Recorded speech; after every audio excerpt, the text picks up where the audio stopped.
In this video we will discuss about mathematical expressions. For example, आप consider करो यहाँ पे आपके पास एक mathematical expression है that is sum is equals to a plus 10. We know कि sum and a are variable here. Now in C++ language हमने इसको किस तरह से implement करना है, let's discuss that. Now let's apply different mathematical operators on your variable. For that purpose हम सबसे पहले एक वेरिएबल क्रिएट करते हैं. लेट्स से मैंने एक वेरिएबल इंटीजर क्रिएट किया और उसको मैंने वैल्यू इनिशियलाइज कर दी 15 के साथ. अब मैं इस वेरिएबल के ऊपर different mathematical operators that is addition, subtraction, multiplication को अप्लाई करूँगी.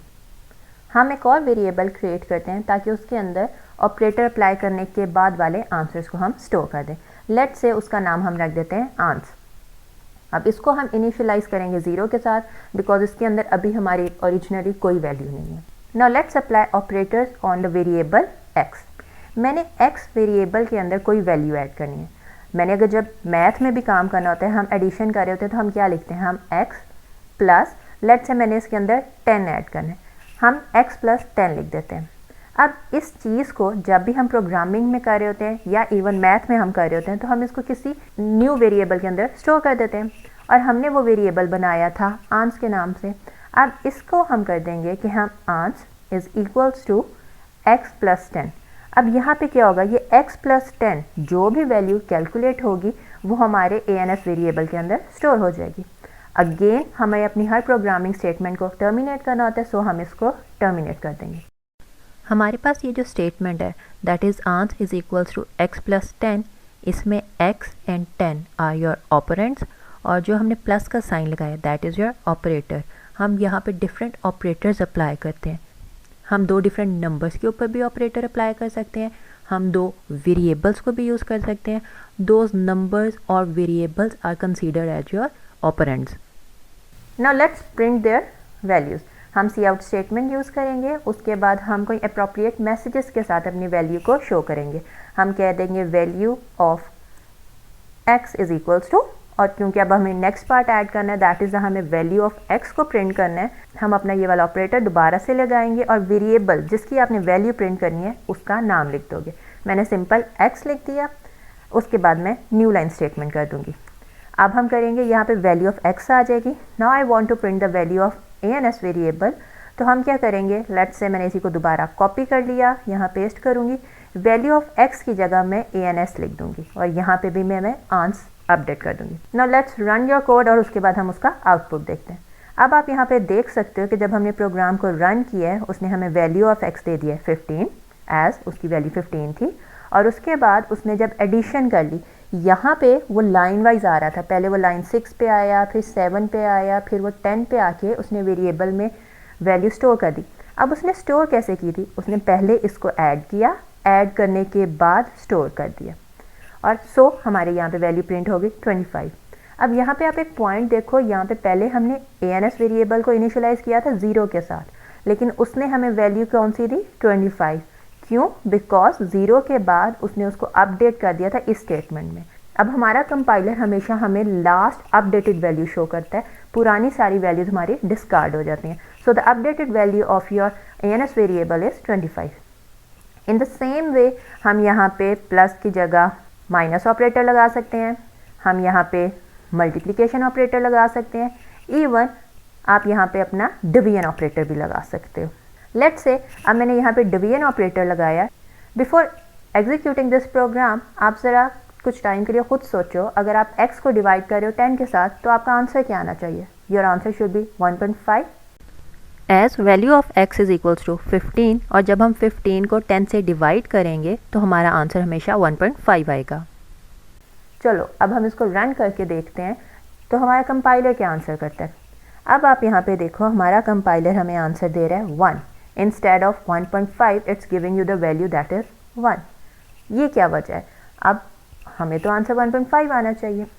द रीज़न हेयर इज़ कि यहाँ पे हमारी ये जो इनिशियली वेरिएबल था दैट वाज इंटीजर वेरिएबल और हमने उसको डिवाइड भी किसे किया, इंटीजर वैल्यू के साथ. जब आप प्रोग्रामिंग में इंटीजर को इंटीजर के साथ डिवाइड करोगे तो आपका आंसर हमेशा इंटीजर में आएगा. And on the top of that we are even storing it in integer variable. तो जब आप इसको इंटीजर वेरिएबल में स्टोर करोगे तो याद करो हमने प्रीवियस लेक्चर में पढ़ा था कि वो डेसिमल पार्ट को ट्रंकेट कर देता है, तो यहाँ पे उसने ट्रंकेट कर दिया। लेट्स से मैं या इंटीजर की जगह उसको डेटा टाइप चेंज कर देती हूँ फ्लोट। चलो फ्लोट के बाद चेक करते हैं कि हमारा आउटपुट वेरी करता है या नहीं। मैंने डेटा टाइप फ्लोट की, still it is giving me the value that is 1। Reason, मेरे पास ये x वेरिएबल और ये जो 10 नंबर था दे बोथ आर इंटीजर। जब भी आप इंटीजर को डिवाइड करोगे इंटीजर के साथ आपके पास आंसर हमेशा इंटीजर ही आएगा। In order to get the answer in decimal मुझे इस डेटा टाइप को फ्लोट में चेंज करना पड़ेगा। अब मैंने फ्लोट में किया, आप इसको रन करके देखो अब हमारे पास क्या आंसर आता है। Now our answer is 1.5। तो जब भी आपको अपना डेसिमल में आंसर चाहिए हमारी data type should be in float. अब यहाँ तक तो हमारा कंसेप्ट आ गया कि हमने अपने plus minus multiplication and division operators को चेक कर लिया। अब हमारे पास एक न्यू ऑपरेटर आता है that is your modulus operator. अब उसके लिए let's change the data type back to integer. मैंने अपने दोनों वेरिएबल्स को इंटीजर में कन्वर्ट कर लिया। अब मैं यहाँ पे एक न्यू ऑपरेटर लगाती हूँ that is your modulus operator. Modulus operator का अगर आप सिंपल लैंग्वेज में बात करो तो that is your remainder operator. यहाँ पे जब हम ये परसेंटेज वाला साइन लगाएंगे तो हमारी C++ लैंग्वेज इसको रिमाइंडर ऑपरेटर या मॉडुलस ऑपरेटर कंसीडर करेगी। मॉडुलस ऑपरेटर का मतलब है कि जब आप x दैट इज़ 15 को डिवाइड करोगे 10 के साथ तो आपको पता है कि हमारे पास रिमाइंडर आ जाता है 5। तो चलो हम रन करके देखते हैं कि क्या वो हमें आंसर एक्चुअल में 5 देता है या नहीं। So here you can see हमारे पास आंसर आ गया है 5। डिपेंडिंग अपॉन द ऑपरेटर उसने हमारा ऑपरेशन परफॉर्म किया और ANS वेरिएबल को अपडेट करके वो वैल्यू हमें शो कर दी। चलो हम दोनों डिफरेंस आइडेंटिफाई करते हैं कि अगर मैं डिवीजन ऑपरेटर लगाऊं और अगर मैं मॉडुलस ऑपरेटर लगाऊं तो क्या डिफरेंस आता है। For that I need to create another variable. Let's say मैं एक और वेरिएबल क्रिएट करती हूँ with the data type integer और उसका मैं नाम ANS2 रख देती हूँ और उसके अंदर मैं यहीं पे उसके ऊपर ऑपरेशन परफॉर्म कर लेती हूँ। Instead of moving to the new line मैं यहीं पे ऑपरेशन परफॉर्म करती हूँ। अब मैंने ऑपरेशन क्या परफॉर्म करना है, मैंने x वेरिएबल को डिवाइड करना है 10 के साथ। हमारे पास आ गया ये वाला पार्ट। हम ANS2 वेरिएबल की वैल्यू को भी प्रिंट करके देखते हैं। मैं अपडेट कर दूंगी। चलो अब इसको रन करके देखो। नाउ यू कैन सी हमारी x की वैल्यू 15 थी। जब मैंने उसको मॉडुलस ऑपरेटर अप्लाई किया तो उसने मुझे रिमाइंडर दे दिया दैट इज़ 5। और जब मैंने यहाँ डिवीजन ऑपरेटर अप्लाई किया तो डिवीजन ऑपरेटर में उसने मुझे उसका कोशेंट दे दिया। कोशेंट जो हमारी डिवीजन के ऊपर वैल्यू आ रही होती है उसको हम कोशेंट कहते हैं कि उसने मुझे वहाँ पे मेरा कोशेंट रिटर्न कर दिया।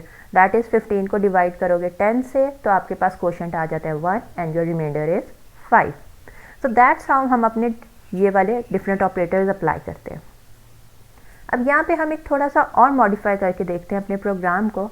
यहाँ तक हमने किया था कि एक वेरिएबल के साथ ऑपरेटर अप्लाई कर रहे थे किसी नंबर्स के साथ, जैसे हमने यहाँ पे 10 फिक्स रखा था। Now we will modify our program कि हम वेरिएबल के साथ दूसरे वेरिएबल के ऑपरेटर्स को अप्लाई करके देखेंगे। So for that purpose let's create another variable. मैंने इंट वेरिएबल क्रिएट किया, उसका नाम y रख दिया, उसका इनिशियलाइज कर दिया मैंने 10 के साथ। टर्मिनेट कर दो सेमीकोलन के साथ। अब आप यहाँ पे देखो instead of writing 10 here in this part मैं यहाँ पे लिख देती हूँ वेरिएबल y का नाम। ऑल्दो उसकी वैल्यू 10 ही है लेकिन मैंने इंस्टेड ऑफ राइटिंग 10 मैंने वेरिएबल का नाम लिख दिया। सिमिलरली इस पॉइंट पे भी मैं 10 की जगह y लिख देती हूँ। और अब आप इस प्रोग्राम को रन करके देखो कि हमारा क्या डिफरेंस आता है। यू कैन सी उसने हमें ऑपरेशन परफॉर्म करके दे दिए। हमारे पास पहला आंसर यहाँ पे जब हमने मॉडुलस लिया 5 आया और सेकेंड आंसर जब हमने डिवीजन ऑपरेटर लगाया तो उसने हमें 1 दे दिया। So we can apply the operators with numbers और हम एक वेरिएबल को दूसरे वेरिएबल के साथ भी मल्टीप्लाई, डिवाइड, ऐड कुछ भी कर सकते हैं। यहाँ पे हम एक बहुत इंपॉर्टेंट पॉइंट नोट करते हैं। हमने अपनी जो वैल्यू 10 थी उसको एक वेरिएबल को असाइन कर दिया। अब उसका फ़ायदा क्या हुआ, एज़ हम उसको वेरिएबल में इनिशियलाइज करने के अलावा भी यूज़ कर रहे थे तो वेरिएबल में इनिशियलाइज करने का क्या फ़ायदा हुआ। अब फ़ायदा ये है कि अगर मैंने नंबर चेंज करना है, मैंने 10 की जगह किसी और नंबर को यूज़ करना है, लेट्स से मैंने 99 या 50 करना है, तो सिंपल क्या होगा, मैं वेरिएबल की वैल्यू चेंज करूँगी, एज अ रिज़ल्ट मेरे प्रोग्राम में जहाँ जहाँ वो वेरिएबल यूज़ हो रहा होगा वो ऑटोमेटिकली अपडेट हो जाएगा, इंस्टेड कि मैं उस पर्टिकुलर पॉइंट पे जाऊँ उस नंबर को अपडेट करूँ। सो वी प्रेफर कि हम अपने नंबर्स को यूजुअली वेरिएबल को असाइन करके देन यूज़ करते हैं। Till now we have discussed addition, multiplication, subtraction, division and modulus operator. Now let's discuss the other operators that are increment and decrement operator. For that, let's remove this part. हम अपने पास सिर्फ एक variable रहने देते हैं. Now we have a single variable that is x और उसकी value है 15. Now let's say I want to apply addition operator. मैं अपने x वेरिएबल के अंदर कोई नंबर ऐड करूँगी and then instead of storing the answer in some new variable, मैं x वेरिएबल के अंदर ही अपना आंसर स्टोर करूँगी. Let's say मैंने अपने x वेरिएबल के अंदर ऐड किया है 5. अब मुझे इस वैल्यू को, ये जो नया आंसर आएगा, इसको मुझे कहीं पे स्टोर कराना है. Instead of storing it in some other variable, मैं इसको x के अंदर ही स्टोर कर देती हूँ. दैट इज़ मैंने लिख दिया x is equals to x plus 5 और then I will terminate this statement. अब यहाँ पे क्या होगा, x की जो ओरिजिनल वैल्यू है दैट इज़ 15, उसके अंदर 5 ऐड होगा, 20 हो जाएगा. उसके बाद ये जो 20 आंसर है ये स्टोर हो जाएगा मेरा x के अंदर. अब हम इसकी वैल्यू को प्रिंट करके देखते हैं कि हमारे पास क्या डिफरेंस आया. मैं यहाँ पे सी आउट करूँगी और अगर मैं यहाँ पे सिंपल x लिखती हूँ तो वो मेरे वेरिएबल x की वैल्यू प्रिंट कर देगा. अब आप सोचो यहाँ पे वो मेरी वैल्यू 15 प्रिंट करेगा या 20 प्रिंट करेगा. Here the program will print 20 because यहाँ पे उसने अपनी जो अपडेटेड वैल्यू ऑफ x है वो प्रिंट करनी होगी. सो यू कैन सी उसने 20 प्रिंट कर दिया. लेट्स से अगर मैं यही statement instead of after adding 5 इसको यहाँ प्लेस करती तो यहाँ पे ये मेरे पास मुझे क्या आंसर देता. Let's add and else statement. अब यहाँ पे अगर हम चेक करें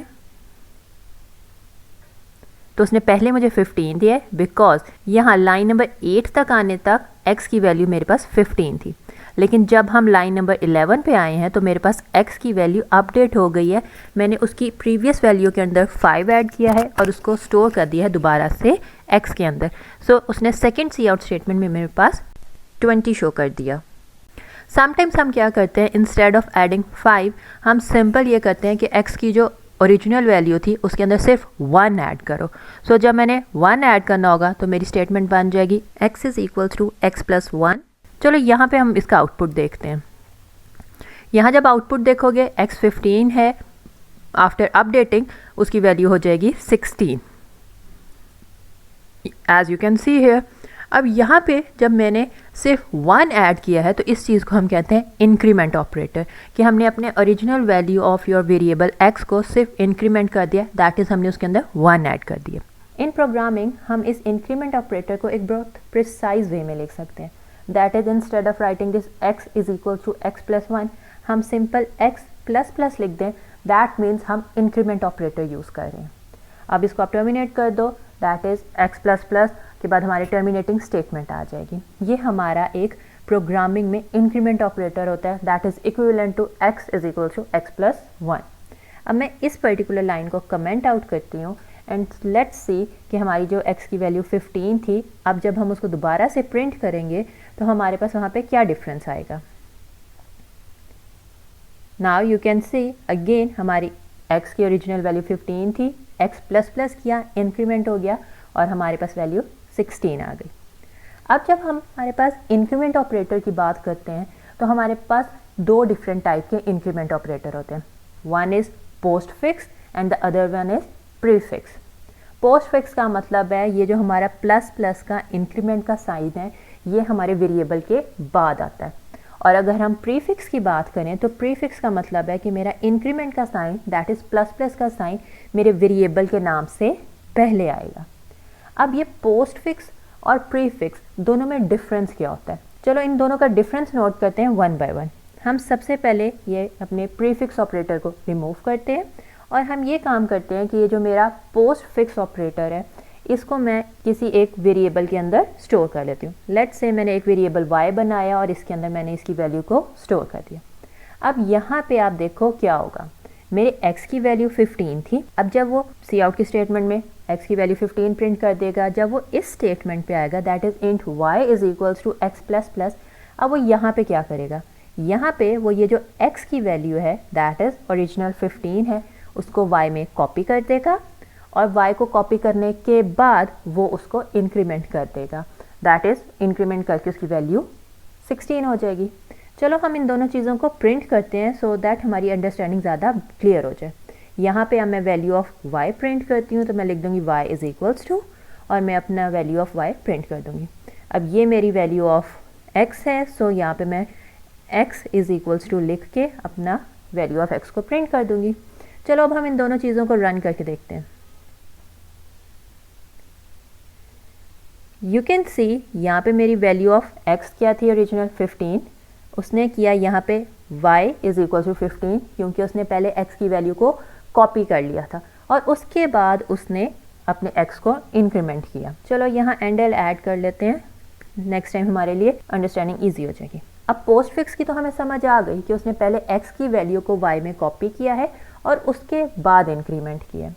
अब हम यहाँ डिफरेंस करते हैं, इंस्टेड ऑफ पोस्ट फिक्स हम यहाँ पे प्री फिक्स यूज़ कर लेते हैं, दैट इज़ मैंने int y is equals two plus plus x कर दिया कि पहले इंक्रीमेंट हो और फिर वैल्यू ऑफ x पे आए। तो वो यहाँ क्या करेगा, पहले वो वैल्यू ऑफ x को इंक्रीमेंट करेगा, ओरिजिनल वैल्यू 15 थी उसको इंक्रीमेंट कर दिया 16 हो गई, 16 को स्टोर करेगा y में। So at this point value of y will be 16 as well as the value of x will be 16। चलो हम इस प्रोग्राम को रन करें। Here you can see originally x was 15, फिर उसने जब प्री इंक्रीमेंट हो गया तो पहले उसने उसकी वैल्यू 16 बना दी और फिर उसको स्टोर किया y में, एंड सेम आपकी x की वैल्यू 16 है। पोस्ट फिक्स इंक्रीमेंट ऑपरेटर लगाएंगे तो क्या होगा कि पहले वो x की वैल्यू को कहीं पर स्टोर कर देगा, कॉपी कर लेगा और उसके बाद उसको इंक्रीमेंट करेगा।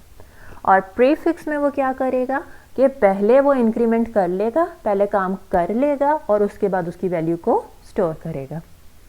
इन द सेम वे जैसे हमारे पास postfix and prefix increment operator होता है, सिमिलर कंसेप्ट है for postfix and prefix decrement operator. Decrement का मतलब है कि वो मेरे वैल्यू ऑफ वेरिएबल में से -1 कर देगा। डिक्रीमेंट मीन्स डिक्रीज कर देगा, इंक्रीमेंट मीन्स इंक्रीज कर देगा।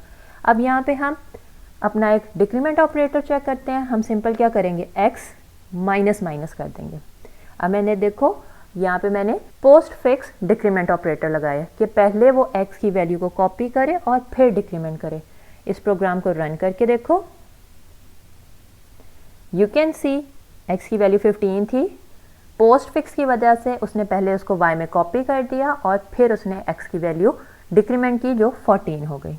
अब अगर मैं instead of post fix decrement operator की जगह pre fix decrement operator apply करना चाहूँ तो सिंपल क्या डिफरेंस आएगा, मैं अपने माइनस साइन को पहले लगा दूंगी और उसको अगर आप रन करके देखना चाहो यू कैन इवन सी अब मेरे पास क्या वैल्यूज आएंगी। x 15 था, प्री फिक्स डिक्रीमेंट ऑपरेटर में उसने पहले माइनस किया, वैल्यू 14 हो गई, वो वैल्यू उसने y में स्टोर की and similarly the value of x is also 14। So that's how हम अपना postfix and prefix operator use करते हैं। There is an important point, हमारा postfix operator does not work for multiplication और ना ही हमारे पास division के लिए वो काम करता है। Post fix and pre fix operators are only for increment, that is addition, and for decrement, that is for subtraction. Till now we are familiar with variables and different mathematical operators कि हम variables के ऊपर किस तरह कोई operator apply करेंगे। Now let's discuss about constants. Let's consider मैं अपना एक प्रोग्राम बना रही हूँ और उस प्रोग्राम के अंदर मेरा कोई ऐसा वेरिएबल है जिसकी वैल्यू कांस्टेंट होती है। For example we all know the value of pi is 3.14। Now let's say मैं एक वेरिएबल बनाती हूँ, उसकी डेटा टाइप है float and that is pi. We all know the value of pi is 3.14। अब ये जो 3.14 है this is a constant number, this number never changes. Sometimes there is a concept कि बाय मिस्टेक हम अपनी value को, किसी वेरिएबल की वैल्यू को अपडेट कर देते हैं। In order to avoid that particular point कि हमारी वेरिएबल की वैल्यू कभी चेंज ना हो, हम अपना कीवर्ड ऑफ कांस्टेंट यूज़ करते हैं। लेट्स से मैं पहले यहाँ पे अपनी वैल्यू ऑफ पाई को प्रिंट करती हूँ। जब मैं अपनी वैल्यू ऑफ पाई प्रिंट करूँगी तो मेरे पास वो आंसर शो कर देगा दैट इज़ 3.14। उसने मेरे पाई की वैल्यू को शो कर दिया। लेट्स से बाय मिस्टेक मैं कोई काम कर रही थी और मैंने अपने in between the program value of pi change करके 1.0 कर दी। एज अ रिजल्ट क्या होगा, जब मैं अपनी वैल्यू को दोबारा से प्रिंट करूँगी तो वो क्या करेगा, मेरी इंस्टेड ऑफ 3.14 वो प्रिंट कर देगा मेरी update value of my pi, that is 1। चलो अब यहाँ पे हम चेक करते हैं। अब उसने इंस्टेड ऑफ 3.14 उसने मेरी वैल्यू को शो कर दिया है 1। So in order to avoid this particular issue हम एक कांस्टेंट का कीवर्ड यूज़ करते हैं, दैट इज कॉन्स्ट। अब मैं यहाँ पे लिख दूंगी कॉन्स्ट का कीवर्ड यूज़ करूँगी, this const represent, that is ये जो मेरा पाई की वैल्यू है ये कॉन्स्टेंट है, ये एक दफ़ा मैंने यहाँ पे 3.14 इनिशियलाइज कर दी है, इसको अब हम दोबारा कभी अपडेट नहीं कर सकते। Just because of this constant आप ये देखो वो मुझे यहाँ पे एरर दे रहा है। क्या एरर दे रहा है, वो ये एरर मुझे दे रहा है कि आप अपने कॉन्स्ट की वैल्यू को हमेशा 3.14 रखोगे, इसको आप अपडेट नहीं कर सकते। लेट्स से अगर मैं इसको रन करके देखती हूँ तो रन करने के बाद वो क्या करेगा, इवन अगर मैं रन भी करती हूँ तो वो मुझे एक एरर दे रहा है, that is assignment of read only variable pi, कि ये जो पाई है रीड ओनली है, कि इसको आप सिर्फ एक दफ़ा पढ़ सकते हो, रीड कर सकते हो, लेकिन इसको अपडेट नहीं कर सकते।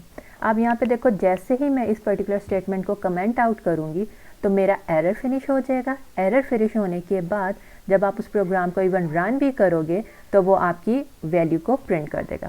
सो const is a very helpful keyword जहाँ पे हमें पता है कि हमें अपने वेरिएबल्स की वैल्यू को चेंज नहीं करना होता। Let's do some practice questions. You are given with 3 questions.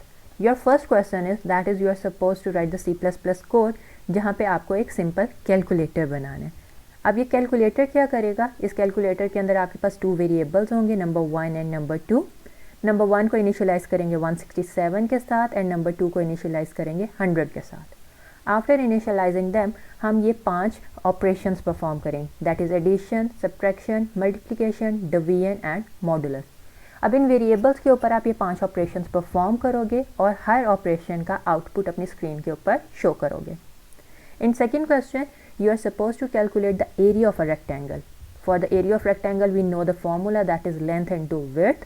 तो हमारे लेंथ की वैल्यू है 8 सेंटीमीटर एंड विड्थ की value 4 centimetre. In question number 3 we are suppose to calculate the circumference of the circle, जिसके लिए हमारा फॉर्मूला होता है 2πr and the value of r will be 50 centimetre. I will suggest अब video को pause करो, इनको खुद सॉल्व करो, then come back to my video for my solution. Now let's solve your first question. हमें first question में एक simple calculator बनाना है जिसमें हमारे पास 2 वेरिएबल्स हैं, number 1 with the value 167 and number 2 with the value 100।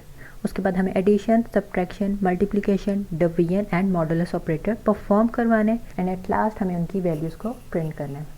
Before starting the code सबसे पहले हम क्वेश्चन को देखते हैं, थोड़ा सा इसको समझते हैं। आप देखो हमें 2 वेरिएबल्स बनाने हैं, ठीक है, हमें पता लग गया पहला वेरिएबल नंबर 1 आएगा, दूसरा नंबर 2 आएगा।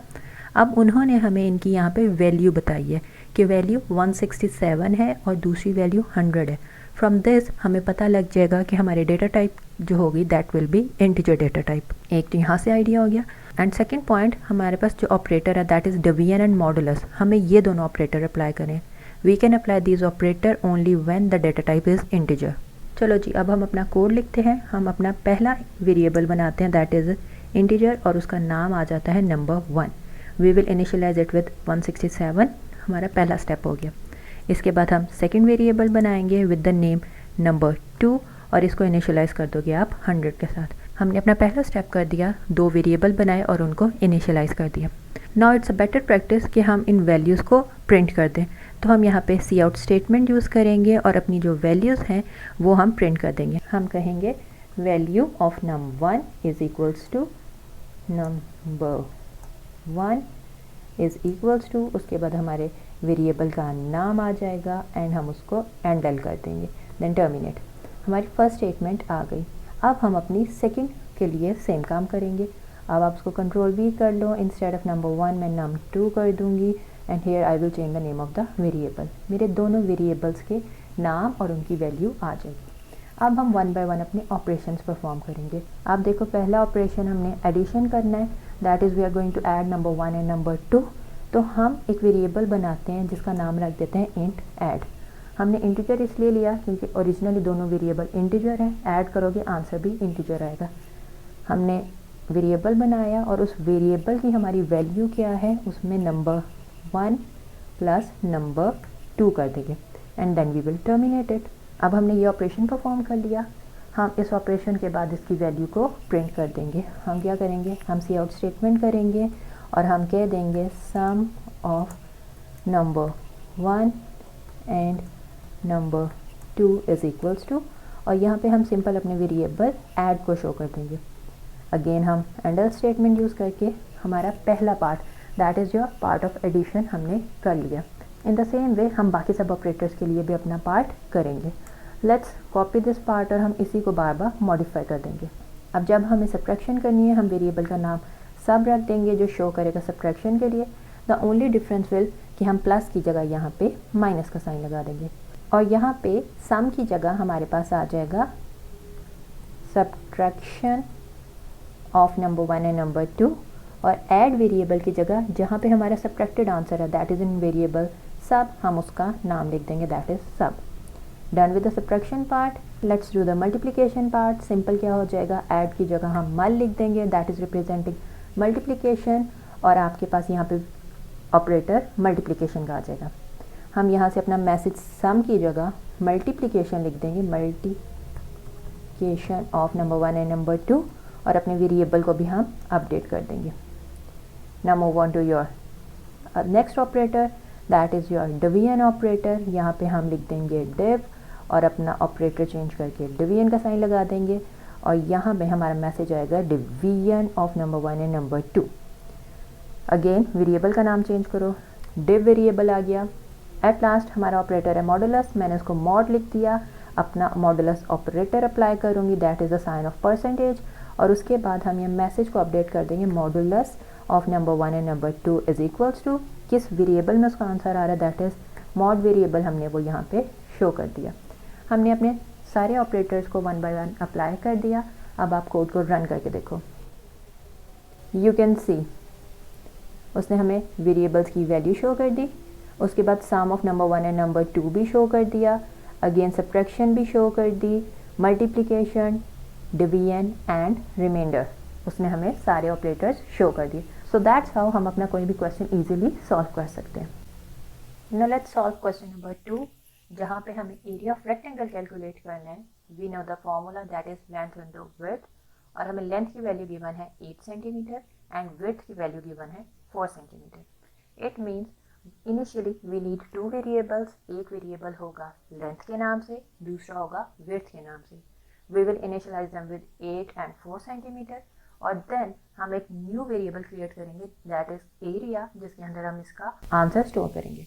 So let's create your first variable that is int length, और इसको हम इनिशियलाइज कर देंगे 8 के साथ। अब यहाँ पे एक बहुत इंपॉर्टेंट पॉइंट आता है, ये जो सेंटीमीटर है दिस इज़ अ यूनिट, इसको हम अपने वेरिएबल के अंदर नहीं रख सकते, specially in the variable int. ये सेंटीमीटर यूनिट हम सी आउट स्टेटमेंट में जाके प्रिंट करा देंगे। इसके बाद हम सेकेंड वेरिएबल बनाएंगे दैट इज़ इंट विड्थ, और उसको हम इनिशियलाइज कर देंगे 4 के साथ। हमारे दोनों variable length and width declare हो गए और इनिशियलाइज हो गए। इसके बाद हम अपना फॉर्मूला अप्लाई कर सकते हैं। You can apply the formula first और बाद में वैल्यूज़ को प्रिंट कर सकते हो। सो मैं अपना फॉर्मूला पहले अप्लाई करती हूँ। मैं कहती हूँ मैंने इंट एरिया है that is equals to length multiply width. अब वो क्या करेगा, ये जो लेंथ और विड्थ है उसकी वैल्यूज़ लेगा, मल्टीप्लाई करेगा, नो स्पेलिंग मिस्टेक, एलियन, और इसको स्टोर कर देगा एरिया के अंदर। And after all this calculation हम सिंपल अपना मैसेज प्रिंट करा सकते हैं। लेट्स से मैं यहाँ पे मैसेज प्रिंट कराती हूँ। मैं कहती हूँ लेंथ इज़ इक्वल्स टू, और मेरी क्या लेंथ थी, मैं वेरिएबल का नाम लिख दूँगी लेंथ। इसी के आगे मैं एक और चीज़ ऐड कर देती हूँ, instead of moving to the next line मैं यहीं पे लिख देती हूँ and width is equals to, और उसके बाद मैं अपना विड्थ वेरिएबल ऐड कर देती हूँ and then I will use and else statement और टर्मिनेट कर दिया। एट लास्ट मैं अपना एरिया ऑफ रेक्टेंगल को प्रिंट कर दूँगी। उसके लिए एक मैसेज बना लेते हैं हम that is area of rectangle is equals to, उसके बाद मेरा वेरिएबल कौन सा था that is your area variable, हम सिंपल उसका नेम लिख देंगे एंड दैट्स ऑल। टर्मिनेट करो।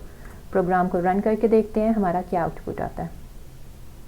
यू कैन सी उसने हमें शो कर दिया length is equals to 8, width equals to 4, area is equals to 32। लेकिन यहाँ पे अब एक चीज़ देखो, हमारे यूनिट मिसिंग है, हमें अपने यूनिट ऐड करने चाहिए। जब हम यूनिट ऐड करने लगेंगे तो हम सिंपली अपनी सी आउट स्टेटमेंट्स को मॉडिफाई करेंगे। ये जो आपका हार्ड कोडेड पार्ट है, हम इस पार्ट के अंदर आके अपना यूनिट लिख देंगे। अब आप ये वाला मैसेज देखो, cout length is equals to length, जब वो वैल्यू दे रहा था, और यहाँ पे हमारा यूनिट आना चाहिए that is centimetre. And similarly जब आप एंड विड्थ इक्वल्स टू उसकी वैल्यू आ जाएगी, तो वैल्यू के बाद हमारा फिर से यूनिट आना है। सो हम यहाँ कोटेशन मार्क में सेंटीमीटर लिख देंगे और अपना एंडल स्टेटमेंट के लिए अपना आउटपुट ऑपरेटर्स ऐड कर देंगे। सिमिलरली जब आप एरिया ऑफ रेक्टेंगल की बात करते हो तो उसने एरिया की वैल्यू शो कर दी, इसके अंदर हम यूनिट ऐड करेंगे। डबल कोटेशन में आप जाओ तो हमारे पास सेंटीमीटर स्क्वायर होता है, लेकिन यहाँ पे हमारे पास स्क्वायर के लिए हम as in the form of exponent नहीं ऐड कर सकते कि हम यहाँ पे इसके लिए ये वाला साइन यूज़ करेंगे अपर कैप, और उसके बाद आप 2 लगा दोगे। That will gives you the value of square. इसको रन करके देखो। नाउ यू कैन सी हमारे पास unit of are length, width and area of rectangle are visible. Time to solve question number 3, जहाँ आपने सर्कमफेरेंस ऑफ सर्कल कैलकुलेट करना है, जहाँ पे हमें गिवन है कि सर्कमफेरेंस के लिए फॉर्मूला है 2πr, और उसके बाद हमें r की वैल्यू गिवन है दैट इज़ 50 सेंटीमीटर। अब इस क्वेश्चन से हम सबसे पहले आइडेंटिफाई करेंगे कि हमें कितने वेरिएबल्स बनाने हैं। अब आप देखो 2πr फॉर्मूला के अंदर मेरा एक वेरिएबल आ रहा है r, second variable is pi. मैं r की वैल्यू 50 इनिशियलाइज कर दूंगी, पाई के लिए वी नो दैट इज़ 3.14, और उसके बाद ये कैलकुलेशन के लिए थर्ड वेरिएबल आ जाएगा that is circumference of circle.